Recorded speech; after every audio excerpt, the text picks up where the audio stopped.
Good morning, everybody. It is Friday, December 20th, and we're going to start with something important today. Giannis hit 5 3-pointers last night. That's right, Giannis. 5 3-pointers. How are they going to cover him if they have to step out to the three-point line? I don't know. All right. And the Brewers signed Justin Smoke, which I don't know what that means. All right, everybody. If you haven't been following me on Twitter, I wish that you would. I get into some pretty interesting conversations. I had one with Elizabeth Warren today.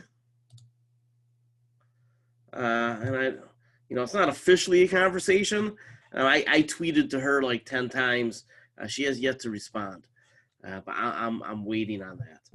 But if you Twitter, follow me at Kirk Spano. I think that you will like some of the things that I put up there.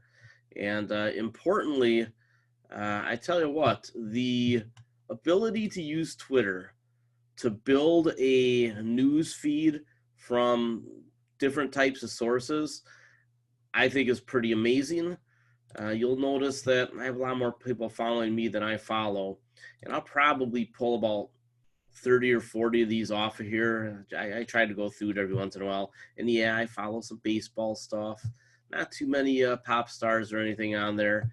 A couple of other folks. This guy, he's pretty funny actually. He's another poker player. So some poker and baseball you'll find in my feed. But mainly it's investment stuff. And some of the quantitative guys out there, some of the specialized research services, they'll put out some interesting information from time to time. So I think that if you use Twitter the right way, you can get some pretty good information. Back when Iran attacked Saudi Arabia, I was one of the first people to read and find that there were, in fact, cruise missiles involved.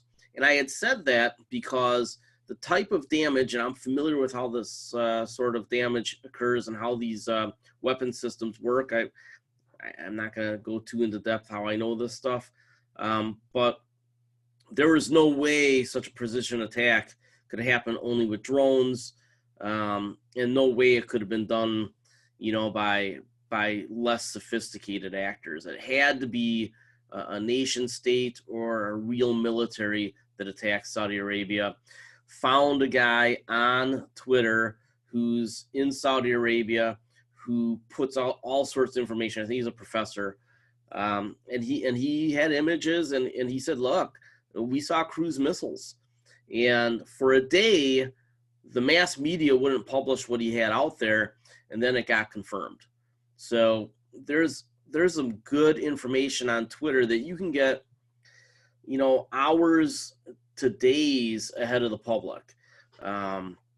So I would, I really do advise you having a Twitter account if you don't have one. All right. So I am going to get to my 2020 outlook. That's what today is going to be about. And then a question and answer session.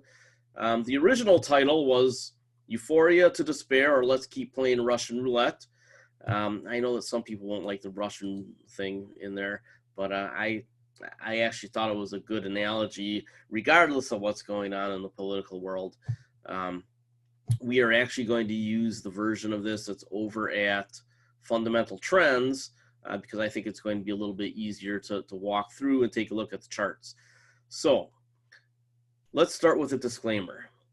Projections and punditry and outlooks are usually accurate at some level, right? There's not a lot of complete crap that is put out there, but a lot of times there's enough crap and certainly poor enough projections of time frames that these outlooks are hard to trade.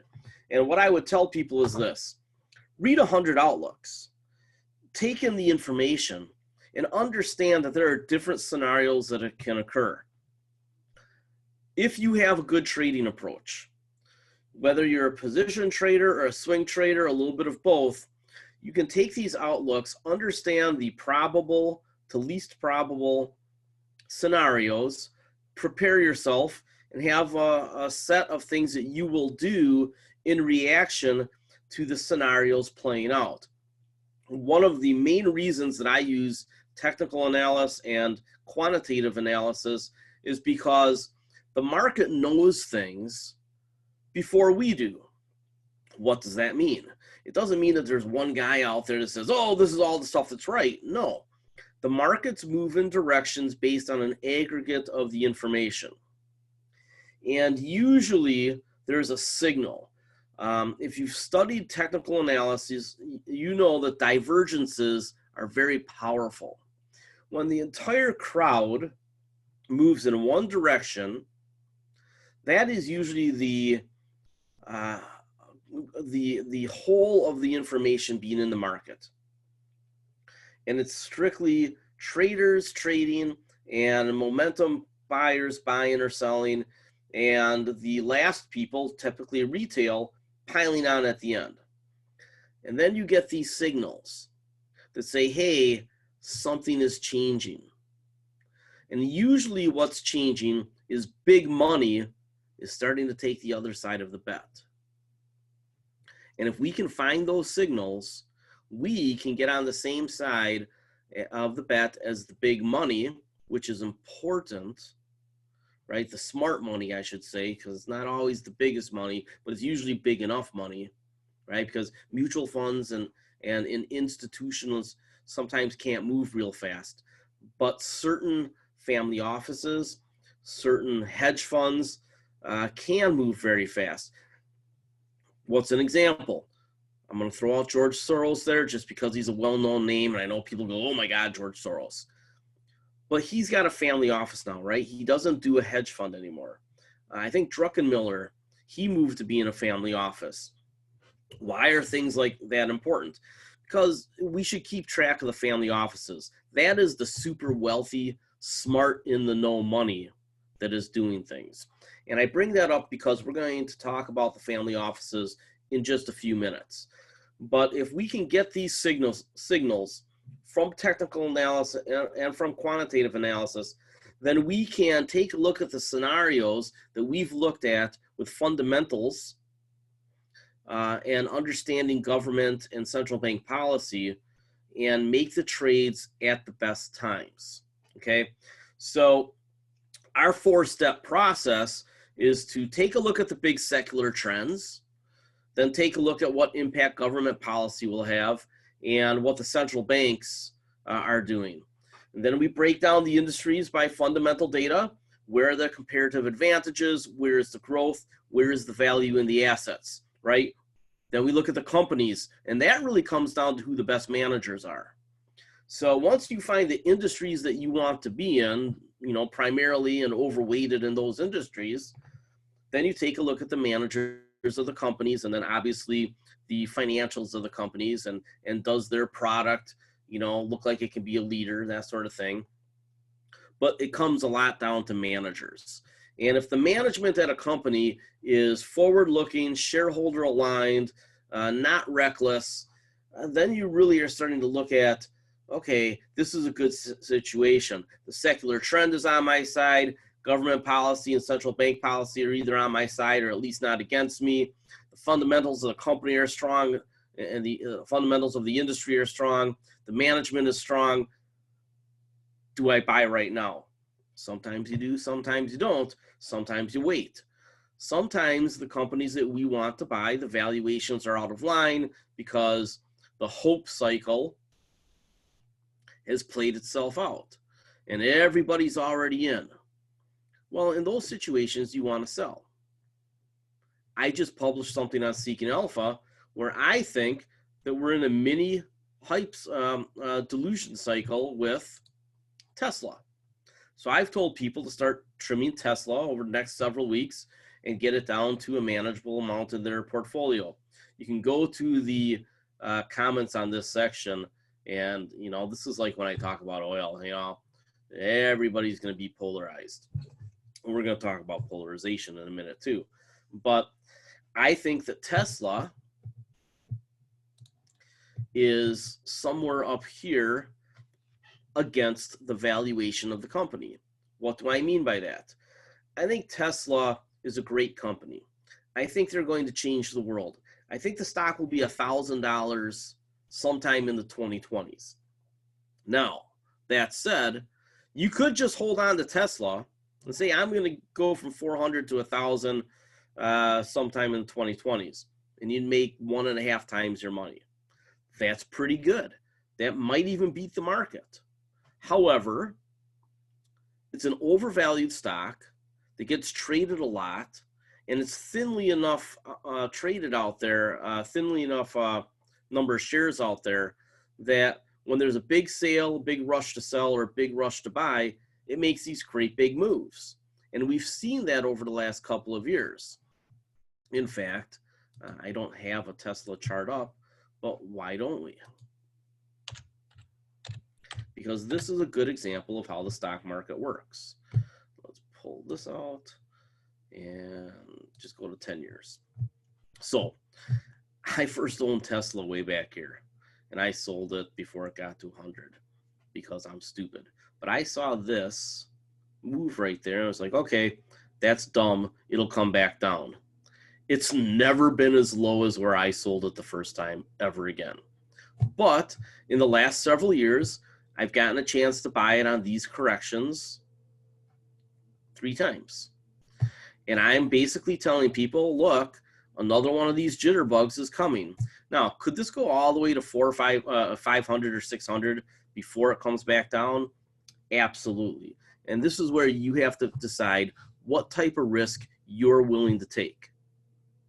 Don't think like a speculator. Stop being the stupid dice thrower that a lot of people are when they invest. Say, okay, this is a big gain. And I told people back in April and May, if you're interested in this stock and it goes under 200, buy it. Well, it got under 200. A number of people bought it around 190. And I think right at 200 people had some. I think some people had 199 buys. And now it's up here. And you take a look at that. And you say to yourself, oh, that's a V shape over the last year, right? For the last time I said sell it, it was around 372. And now it's up here. When you make your decision to buy or sell, you shouldn't be asking yourself, well, am I afraid that it goes to 600 and I miss out? What you should be asking yourself is, I've made all this money. How do I manage the position that makes sense for me? And if it goes back to 250, which is, I think this line right in here is about where it's going to get to. If it gets back, and it could go down here. But I think 250-ish is about where we probably see it head. Well, how do I feel about that?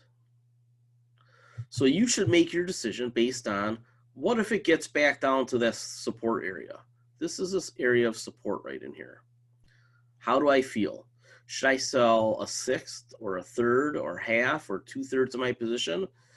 That depends on you. I think my nature, my investment approach would be to sell about 2/3 of my position in 2 or 3 scales over the next month. I'd probably sell a little here, and whether it goes up or down, I probably sell a little bit more in a week or two. And then I try to figure out, okay, do I hold off on selling anymore, or do I finish up and sell out? And the higher it goes, the more likely I am to sell more and more and more and get it all the way down to 2/3 of my position, or even 5/6 of my position, or 7/8 of my position sold. And I'll probably hold on to a little core amount. But remember, we also invest in ARK, especially our ETF-only investors. And we'll notice Tesla is a top holding there. So one of the things I do when I analyze ETFs is I actually take a look at the top holdings. Most people just take a look at the sector. Well, innovation, I don't know what that is. I'm going to ignore it. I'll tell you what. Over here, we can see, now this is an actively managed fund. And what we can see is this. And I put out another chart. Over the last 3 years, she's crushed it. Now, she's done very well trading. And I put out a chart, and I don't know if I can replicate it this fast, but her top holding is typically Tesla. And the thing is, the fund has done better than her top holding. How can that be? It's because she has trimmed her position in Tesla and then bought it back by having a core position, 2-3% of the portfolio, and then adding or subtracting based on where the stock is. And she has done that with most of these. And she loaded up on the gene editing stocks about a year ago. And so when you pull out CRISPR or any one of these, what you see is that she had an opportunity to buy these stocks. And here, some selling, some buying. And my guess is that she's done a little trimming. So an ebb and flow style of trading. I'm not talking about day trading. I'm not even talking about 2 and 3 month swing trading. I'm talking about you adjust your asset allocation 2 to 4 times a year based on what these shapes are doing. So you see, this is a year apart or 6 months apart. This is a year apart. One thing I will tell you is that 4 months to about a year is a pretty typical intermediate range cycle. And if you take a look at any trading systems, a lot of them have their 6 month signal, but really it's anywhere from 4 to 12 months. And it really can go out to 18 months. So when I trade, I'm looking really at that 4 month to 18 month, even 2 year window, just to let things like this play out.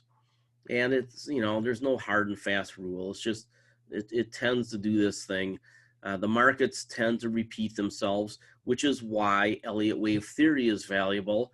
It's one of the handful of technical analysis that I have learned and follow some of the specialists, because Elliott wave theory breaks down human behavior and how we buy things in waves.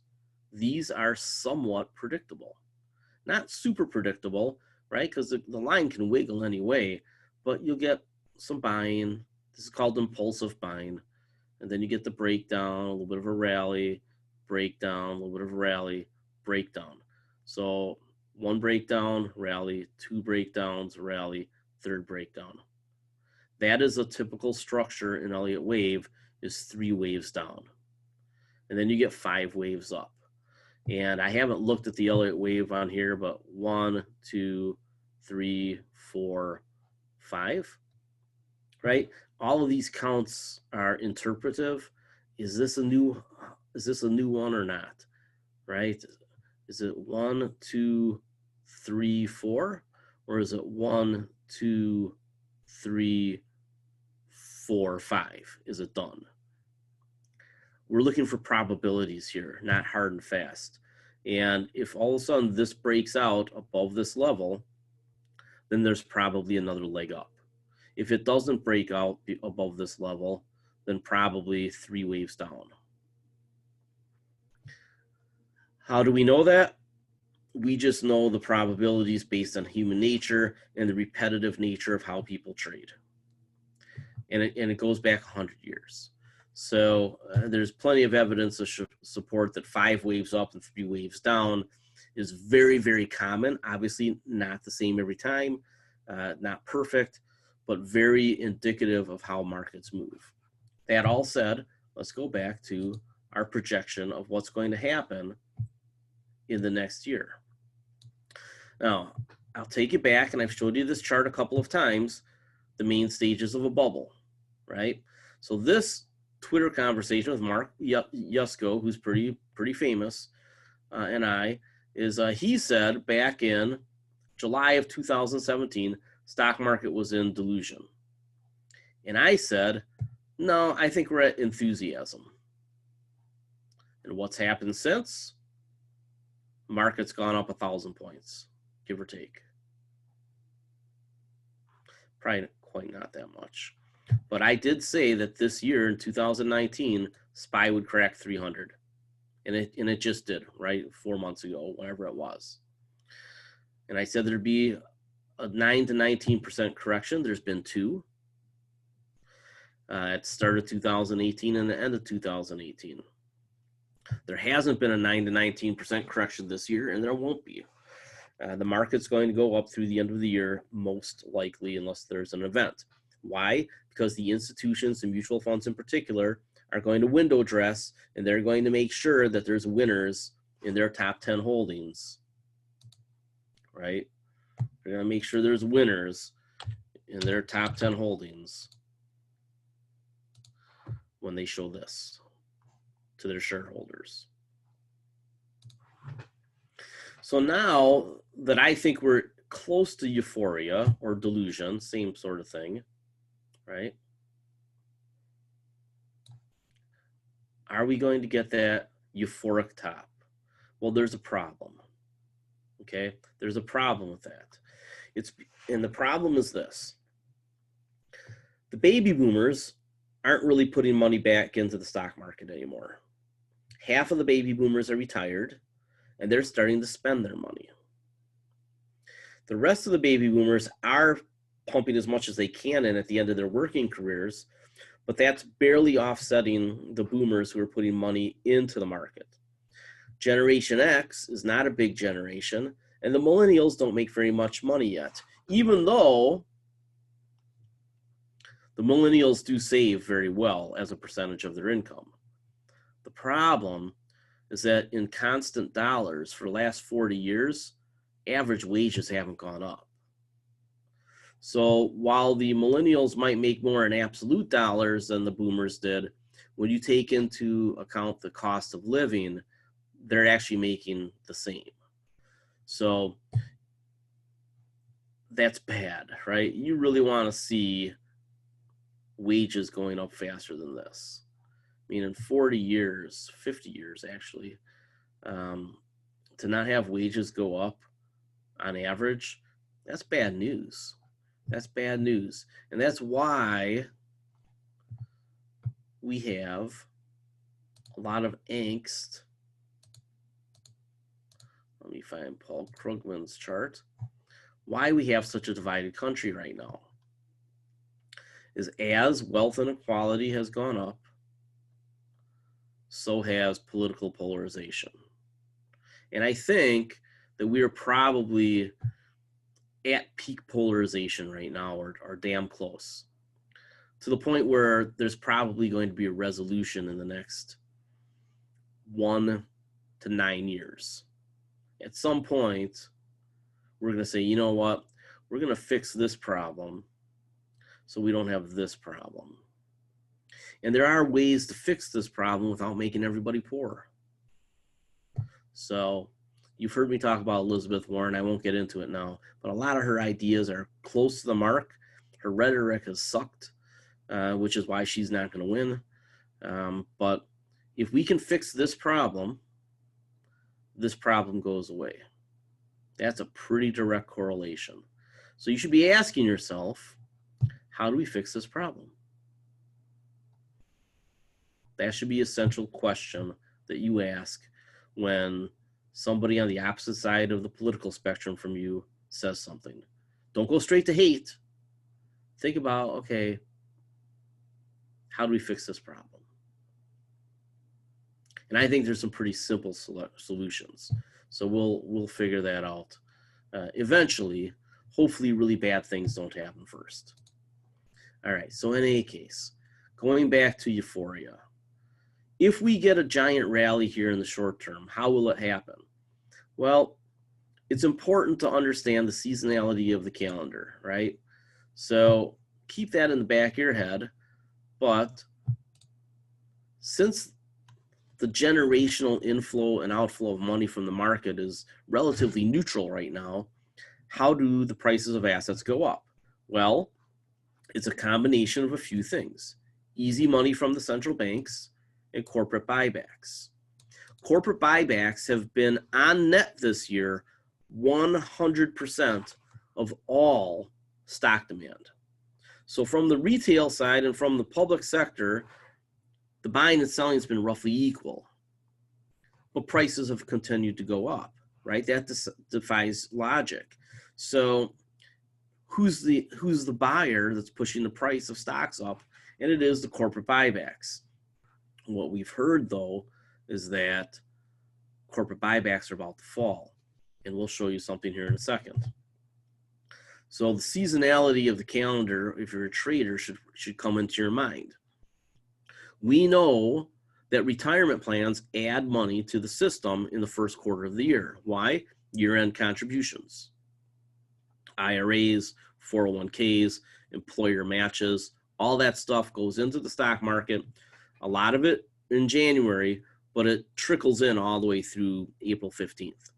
So, and then you got some small businesses off, their calendar years are different. Their financial years are different than the calendar year. But really, the big shove of retirement money is in the first quarter. I think there's a very good chance that we get a heck of a rally through sometime in January. Let's talk about the Fed. There's this idea that the Federal Reserve is printing money. Stop hearing it, stop saying that, stop believing it. That is not what is happening. The Federal Reserve and the other central banks, with the possible exception of Japan, are not printing money. They're borrowing money, and really even Japan, they're borrowing money. Quantitative easing and the other programs do not print money. They borrow money, and then they pump it into the system. Why is that an important distinction? And it's an important distinction because you have two sides of the ledger. You're trying to create inflationary pressure today, and you're creating deflationary pressure in the future because you borrowed from the future. That's deflationary. But you pump the money in today, and that's inflationary. The problem that we're running into is there's so much debt out there that comes due every day, that requires interest payments every day, that borrowing the money is having less effect on the economy now. And that's why the growth rate hasn't been higher, is because we're running into deflationary pressure every single day. People get older, that's deflationary, and the debt gets bigger, that's deflationary. So we have to borrow more and more money from the future to offset the deflation that comes to us every single day. If we actually printed money, and there's two ways to do it, then we might be able to offset that deflationary pressure and get actual growth again. But it's going to take fiscal policy. We're actually going to have to, and I'll quote a comedian here, build a great big thing. There's a expletive deleted there. But we have to build some great big things. The smart grid, 5G, right? Alternative energy build out, water infrastructure. There's a lot of, roads and bridges. There's a lot of things that we can build that will actually generate economic growth. We're just not quite doing it yet.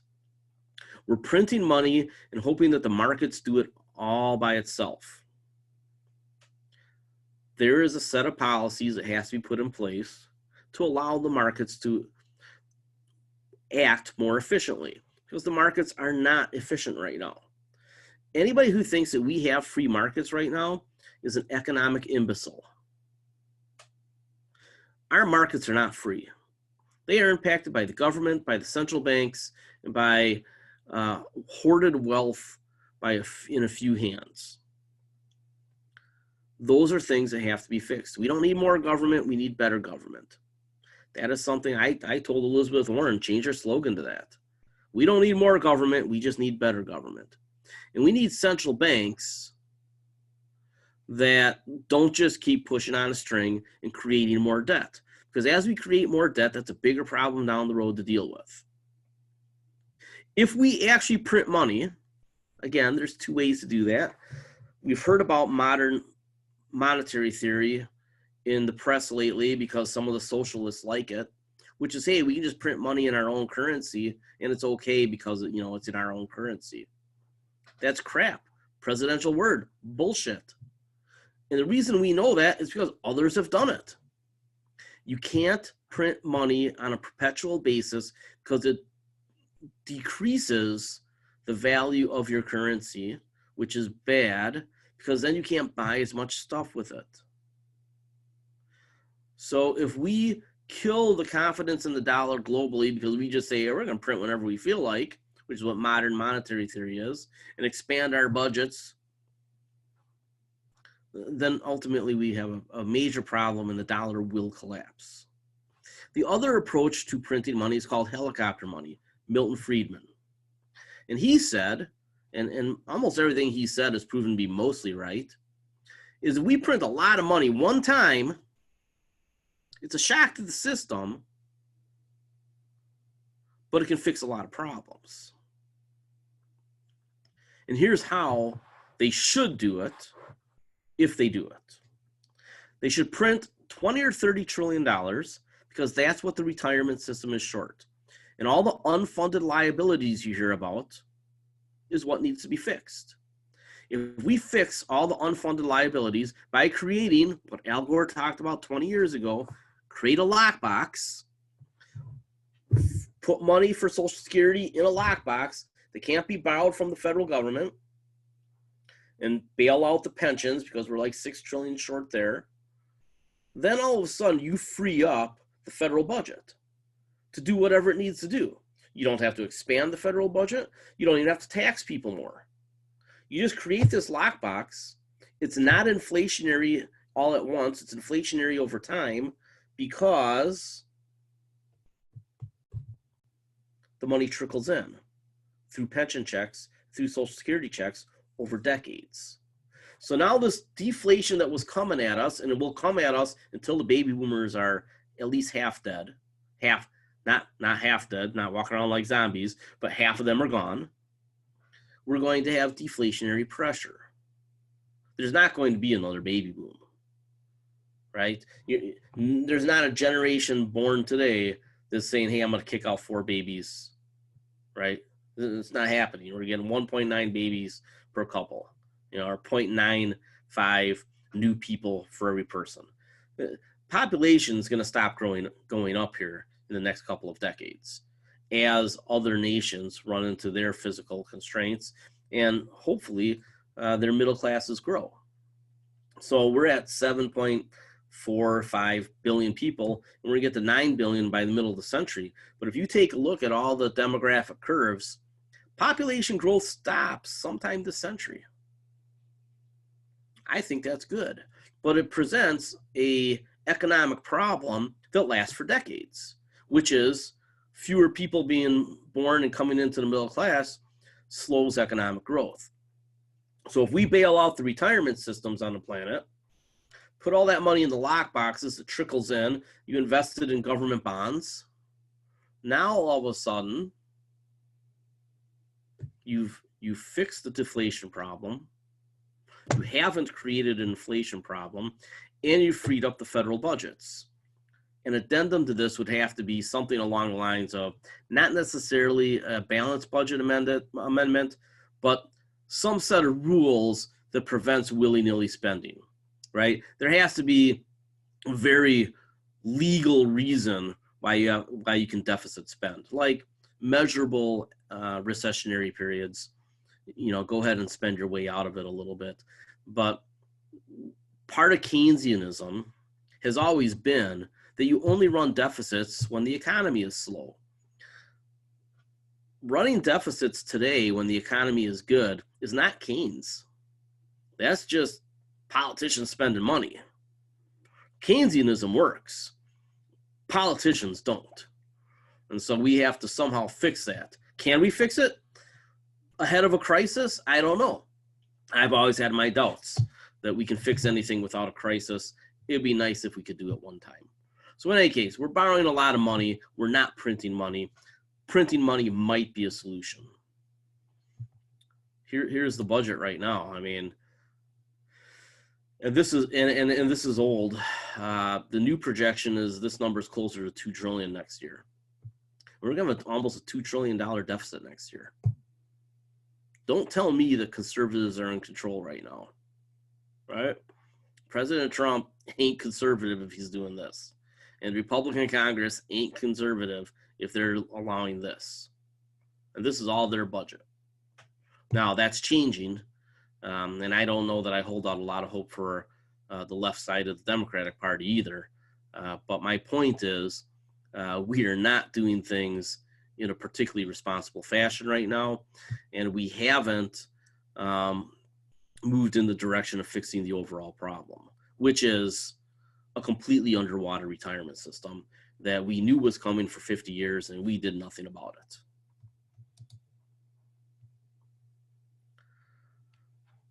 Inflation is always and everywhere a monetary phenomenon in the sense that it is and can be produced only by more rapid increase in the quantity of money than output.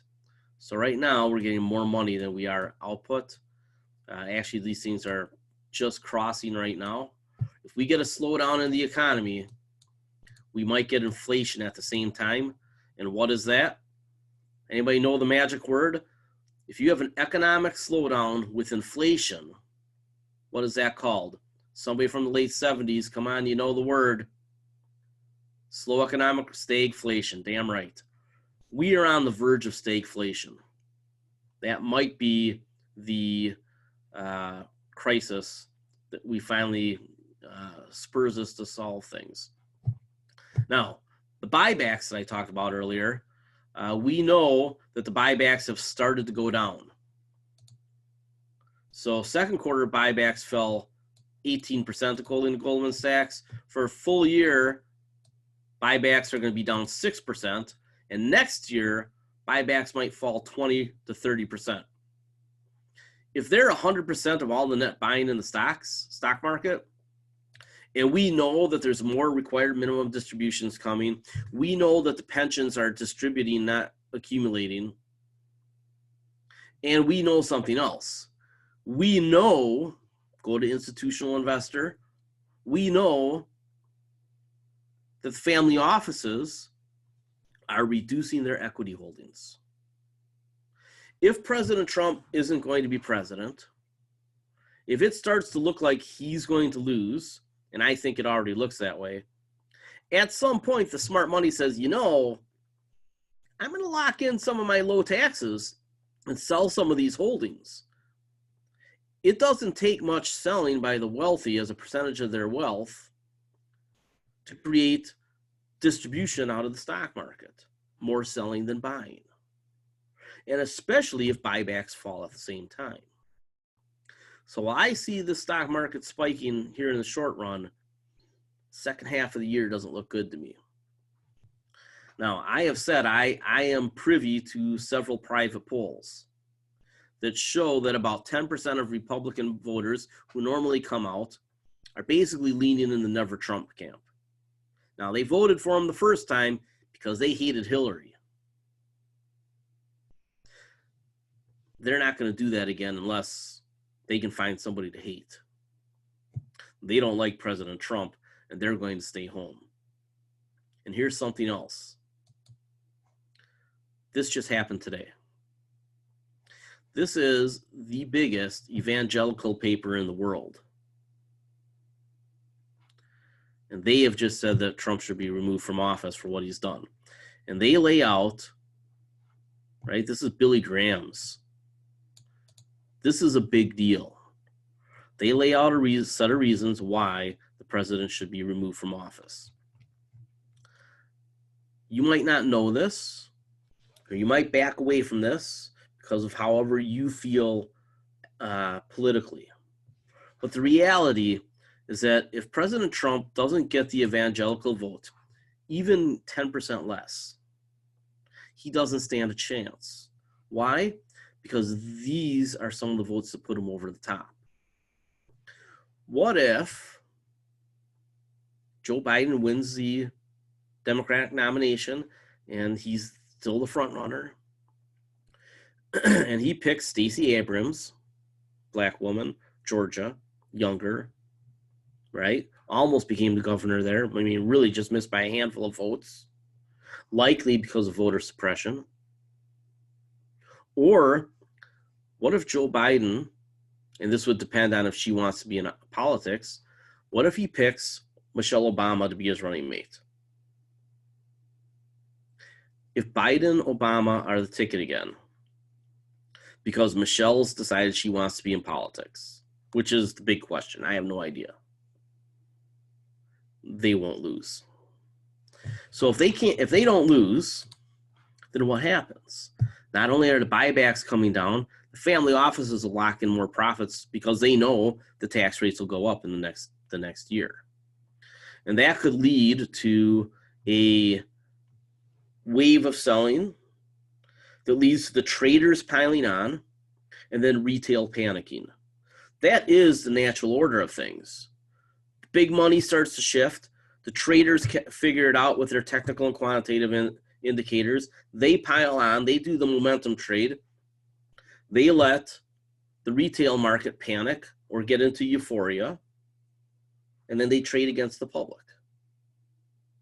That's what's coming. Interestingly, I think we get the spike in the stock market followed by some volatility, and then a drift back up, and then the second half of the year is in trouble. Now, should you be trading this? Go back to what we talked about right at the very beginning. Maybe, maybe not. It depends on you.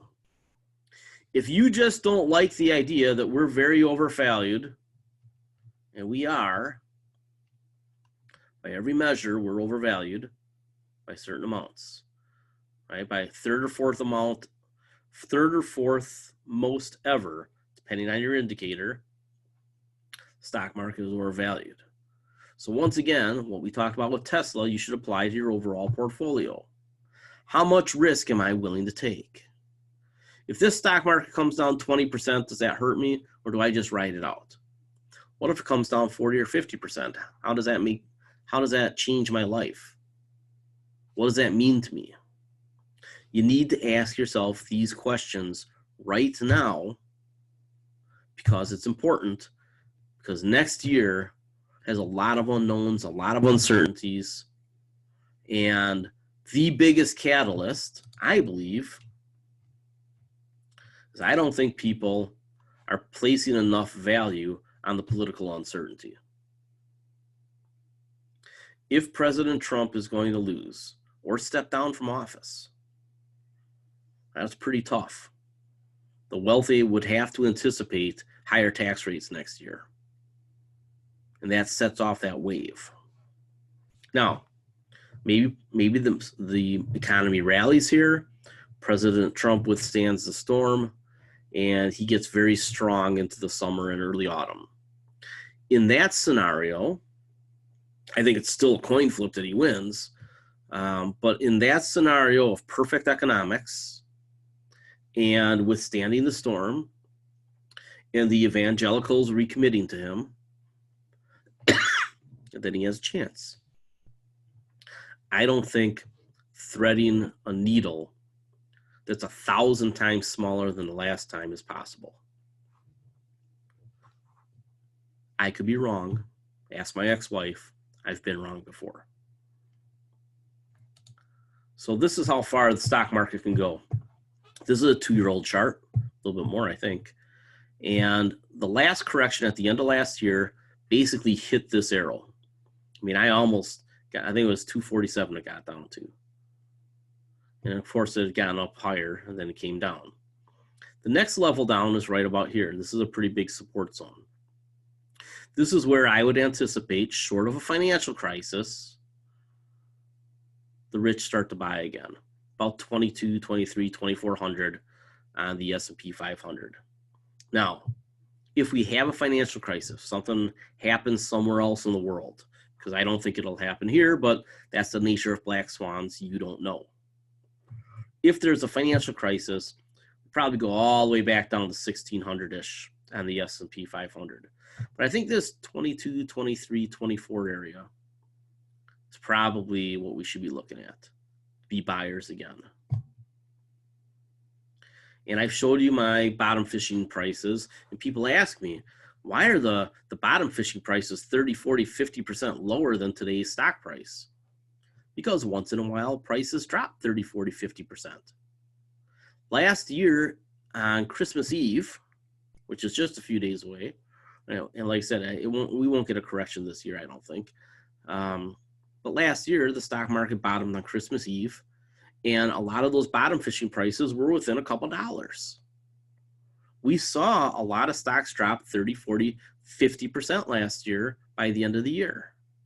And a lot of them have doubled this year. So, there's been a big V-shaped rebound this year. That's unlikely to continue. Again, at some point, valuations matter. So here's my very brief outlook. I think that we get some rally here in the short term. I think you should use it to really evaluate your risk tolerance and make some changes to your portfolio that make sense for you. I think you should trim a little bit of your winners, but any losers that you're just waiting on and hoping about, probably trim them a lot or get rid of them altogether. Good time to clean some house. If your thoughts about a company, if your projection of what a company is going to be isn't playing out, and your thesis is questionable, sometimes you should just back off, get out of it, and then be done. Somewhere in here, I mentioned a guy named Bob Savage, right there. He owned Track Research. I met him after I watched his presentation last year at the Traders Expo, the Money Show in New York. And I saw him coming through a door, and I grabbed him. I said, Bob, you said something in your presentation that jumped out at me. Can I talk to you for a couple of minutes? He said, sure. And we talked for probably 10 minutes in that doorway. I had to pull him out of the way because people were like piling up behind him. And I said, look, you said something that made a lot of sense to me. And it rang true for me because back in 2007, I was giving presentations telling people to sell. And people telling me I was nuts. Then 2008 happened. And I told them, I did some hedging, but what really worked for me was just getting into cash and buying some treasuries. And he goes, well, that's usually how it works. He goes, what I've learned in my career, because I called the crash too and didn't really make any money on it, is that sometimes hedging doesn't work all that well because of the timing issues and because it's expensive. Sometimes the best thing to do is just accumulate cash, buy some U.S. treasuries. So let's talk about U.S. treasuries, because we're not going to get to all these other charts, right? Prognostications. These are from early last year. 80% chance of recession. Wrong. Recession. Wrong. Gary Schilling. Recession. Wrong. Right? It's hard to call a recession. I think that we still get what I'm referring to as a skip straight recession in the next year or so, which is we just have one quarter that's really crappy. But right now, the Federal Reserve banks are projecting 1% growth the next 2 quarters. So we'll see. The trade deals don't really matter that much because artificial intelligence and machine learning are more important. And there's really not that much more going to be bought from China. It was just a way to get it out of the headlines. They're not buying that much more. They're going to buy some more agriculture, some more natural gas. Remember a year and a half ago, I told you, they're just going to buy what they need and string this along because they're not really going to change anything structurally that they weren't already planning to do. The trade wars are fighting yesterday's battles. I really encourage you to read this piece. It'll be up at Seeking Alpha today. The trade deals just really don't matter that much. The new NAFTA, whatever it's called, USMCA, right? Sounds like a rap group from the 80s. Is basically just NAFTA with tweaks. It doesn't matter much. It'll help some of the new car industry stay here, but I think that was going to happen anyway. Because a robot here, a robot in China, it costs the same. So, we're going to produce what we use here. We're going to export a little bit. But what we're really going to export in the future is a lot of food. Why? and this is why we're in Nutrien. It's because the rest of the world is losing arable land. And climate change, whether you want to argue about why it's happening, I don't care, but it's happening. Is it the sun? Is it the core of the earth spinning different? Who knows? There are a lot of reasons. But the fact is, it's becoming harder to become a farmer, or to farm. And the United States is the global leader in farming, hands down. We're going to make a lot of money on food. And one of the reasons we want the dollar to stay strong is because they have to pay us in dollars. So just like we used oil in our deal with Saudi Arabia since the 1970s to keep the dollar strong, food, which happens to be pretty necessary, is going to keep the dollar strong in the future if we don't screw it up. We'll see if we screw it up. So some of these other charts talked about why things are divided. We have to figure out how to fix wealth inequality. Doesn't mean everything has to be equal. It just means that you have to have a level playing field. If we have a level playing field, everything else works out, right? Because the more motivated people will use that level playing field to do certain things. And other people say, look, I just want to spend more time with my kids and make enough money to get by. You know, things work out. I've talked about how the Fed did the right thing when they backed off of the tightening.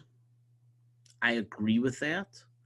The repo market thing that's going on right now, yes, there's a symptom of the debt that's been printed there, but the reality is that somebody's in trouble. And I don't know who. There's a couple of foreign banks. There's a couple of big hedge funds. Look back to long-term capital.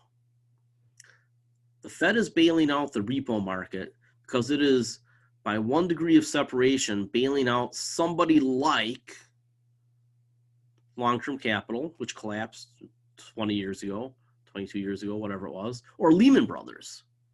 Maybe there's a Lehman Brothers out there that we don't know about. But the Fed is bailing somebody out right now. And they've said that they're going to tighten it back up. Not tighten it, but just stop with the mini QE. And when I say mini QE, it's not like the last QE where it all flowed into the economy. No, this QE is flowing to banks that are trying, or hedge funds or something, that are trying to not become a systematic risk to the system. I'll write a lot more about that in coming weeks. Probably be after I get back from Vegas, because I'm covering the Consumer Electronics Show for Seeking Alpha.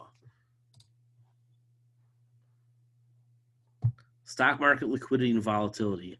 I talked about this in an article 15, 16 months ago, before the fourth quarter meltdown last year. Basically, the buy the dip people are gone. There's no more foreign direct investment in the United States. That's been stagnant for a couple of years. And then we've talked about the generational money flows. Only the buybacks were really, and buybacks were available because of easy money, have been, and record profits, held the market up. The depth of the market, basically we're on thinner ice. And at some point we probably fall through. That's the nature of things that's happened before.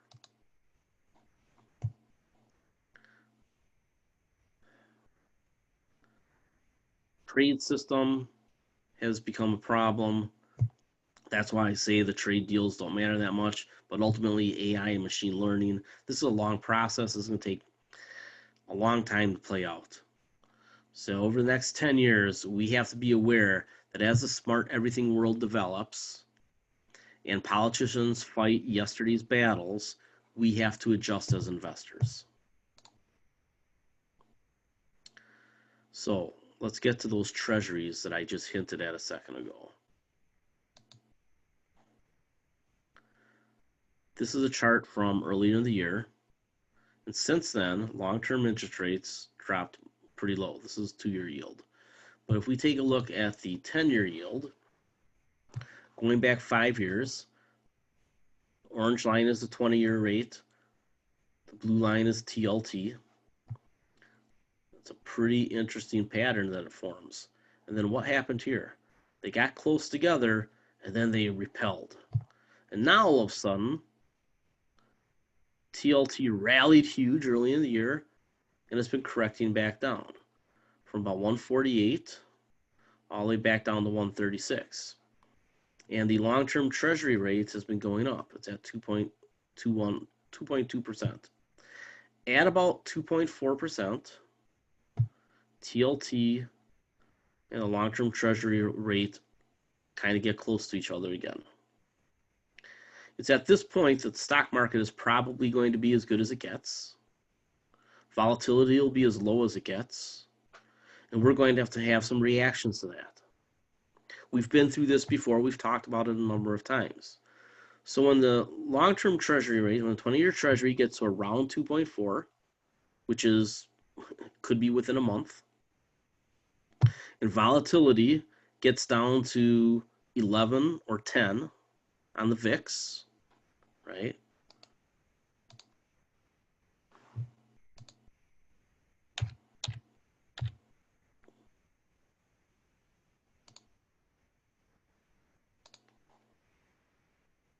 Right? When this gets down near here, right, we're close now. And there's a big trader already buying volatility futures, but we're less risk averse than that. When we get an 11 or 10 handle on the VIX, we might want to buy this. We tried to do it recently, right? And it didn't quite work. We bought it in here. I don't know. Basically broke even on this trade because the volatility didn't spike up that high. If we go back 3 years, somebody mentioned this. Let's just somebody mentioned this before. I wrote about this in January of 2018, and the VIX spiked. And I talked about this one too. We didn't trade it, and we traded a different one. But VIX, because it deteriorates, just keeps getting beaten up. So that's why you have to be within about 3 weeks. I mean, you have to get this trade almost perfect. You have to be within 3 weeks of it turning up. So that means if the VIX goes under 10, which it did back here, I think that's an automatic buy of the VXX. But it's also, for folks who don't want to mess around with something so time sensitive, you buy TLT. So when the 20-year treasury gets to around 2.4%, buy TLT. Why? Because I'm telling you, when we do go into the next crisis, because I don't think we're going to solve it ahead of time. I could be wrong. I hope I'm wrong. The 20-year probably goes all the way back down to 1.8 or lower. It's never happened before. But I think we set a new low. I think ultimately the 20-year treasury goes below the 1.8 that it's double bottomed on. I think we get this rally to here, and there's another wave down. So take a look at this as Elliott wave. 1, 2, 3. Well, one drop, rebound, second drop, rebound, third drop. I think, and this is something you should remember, because when it happens, I really want credit. I think we see the 20-year treasury down really close to 1 to 1.25%. Maybe it goes under 1%. And then that's when they're going to have to decide, should we bail out the retirement system? So, in the next month, think about how much risk you can take, and think about what your action plan is if we get that euphoric moment, right? If we get euphoria, right, 34, 35, 3,600 on the SPY, which is what I'm thinking, what do? How much do you trim? How much do you put in the TLT? And do you mess around with VIX? And then someday, the easiest thing to do is invest in QQQ if we get an elevator drop in the market, because these are your new blue chips. Yeah, there's still blue chips in this S&P 500 that aren't on NASDAQ, but these are the richest companies in the world for the most part. Yeah, there's some exceptions. These guys have something like 70% of the cash that sits on corporate balance sheets, right? Just these 20 companies. That's a big deal. Cash is king, right? So let's do a very quick Q&A. Can President Trump hold the market up until the election? I don't think so. I just went through all the reasons why. The Federal Reserve is going to stand aside once their bailout is done. They've already said that. There's just not enough money going into the markets after the first quarter. Yeah, I like gold. Right, so if we go to gold, I like the gold miners. Oops. Right, we've covered this. I like the gold. Come on, man. GDX. I like the gold miners. Right, that's a heck of a base, isn't it? So I want to buy the dips. They've had their first wave up. There's 5 more waves up coming. You know, maybe 1, 2, 3, 4, 5, or maybe 1, 2, 3, 4, 5. I think that this gets all the way back to its highs. So I think you're buying the dips, and I think you're in a good spot to buy some GDX right now. I think that this is something, you know, they tell you 3 to 5% in gold and gold stocks. Look, I look at gold as something to trade or to put in a safe. So the actual physical gold, if you want to have some little gold bars, things like that, they're pretty, pass on to the grandkids, yeah, cool. Okay, I think owning some gold bars, the little ones, right, are fun. And I think that they have some long-term value that in a super emergency, maybe you can sell. But really, just like with any commodity, it's the companies that use the commodity well or produce the commodity when prices are at the high end of a range that do really well, because a lot of that money just drops straight to the bottom line. So these gold miners have consolidated, right? Newmont Gold Corp merged, Barrick and Rand Gold merged. So these guys control a ton of production. I think I once said 70%. That's not true. It's more like a third. But still, that much production in 2 companies is a big deal. This fund is the best companies in the gold market. This is a great fund to own. Now, I also own Newmont, and then I own one junior, which is Core Mining. I don't own GDXJ juniors. Why? So here's Core Mining. I own that stock right there. And I don't know that I buy it right now, but I'm not trimming it either. But I'd buy it on the dips. And if anytime it's got a 5 handle, I think you buy it. What is it now? Is it about 7? Yeah. Anytime this is in the 5s, I think you can buy it. But for, you know, it's a 1 or 2% position. This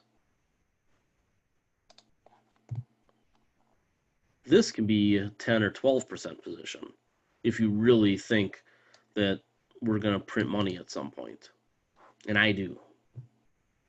So I love this chart. I think that the 10-year chart on here is just screaming to buy me. At some point over the next 5 years, 6 years, 10 years, it goes back to its highs. And one thing I will tell you here is I think that the S&P 500 indexers are in big trouble. A couple of reasons. One, fully a third and maybe as much as 2/3 of the companies in the S&P 500 have some combination of no growth and high debt. The companies that are both high debt and low growth are in trouble, or no growth are in trouble.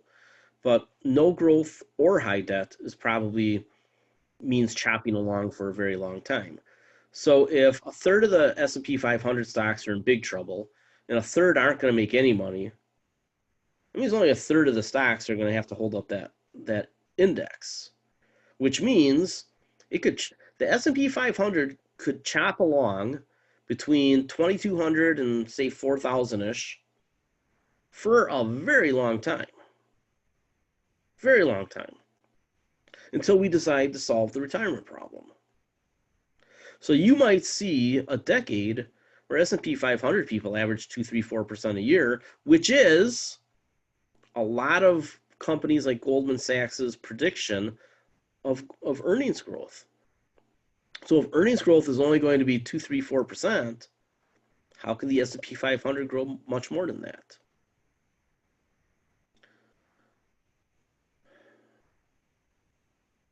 Do you have 20/20 vision for your 20/20 vision? Nah, everything's blurry. What about VYM? I don't know who VYM is. I think that this is in trouble. Take a look at the stocks they own. Always go through the stocks they own. Huge risk in an economic slowdown. No growth. Litigation risk. End of oil. I like them. I like them. I like them. I like them. Huge risk with oil. Huge risk with recession. Just problems internally at the company. No growth. Like them. Like them. Kind of like them. Big risk. Flattish forever. Flattish forever. Right? A lot of these companies, I kind of like Bristol-Myers too, and Amgen. AbbVie. Humira made the mistake of curing something. Right? I mean, I want to put all these guys at AbbVie in a Hall of Fame, but I'm not so sure that stock's going to do much anymore. Right? They cured something. Right? Humira cured stuff. It's not just a treatment. Use it long enough, your problem goes away. Hep C gone. Broadcom, I kind of like. IBM, I think, could be a dark horse investment. Texas Instruments, I like. And we've talked about Texas Instruments. So you got like half of the top holdings here that are not so good. What happens if Exxon drops in half and JP Morgan loses 30%? Now, neither one of those things should be, you shouldn't be saying, no, that can't happen. So, do you buy this back on a big correction? Yeah, probably, because then you get the washout and the reshuffling of the index. All right. Any other questions before we call it a weekend? Square, I like too. Somebody asked about Square. We got that correction. Oops, that's not Square. Right, got that correction. This is where I said I'm not so sure I like it at these prices, but now it's down 25%, starting to base. I think you buy these guys on a correction a little further, right? 1 down, a little bit of rally, 2, 3 down. I forget what our bottom fishing price is on this. What is it? 36, 40, something in there. I'm updating all the lists with new projections for 2020, which is a lot of work. I'm going to do a chart book for everything, so that you can take a look at my reasoning. I actually have something that I've started to write, and I'm just, until it's done, I'm not going to publish it, and it's going to be really long. I'll probably put it into a slide deck, just to make life easy. All right, last thing, grandbaby update. My daughter is starting to become dilated. She had some procedure where they scrape something. I don't know. Pregnant woman stuff.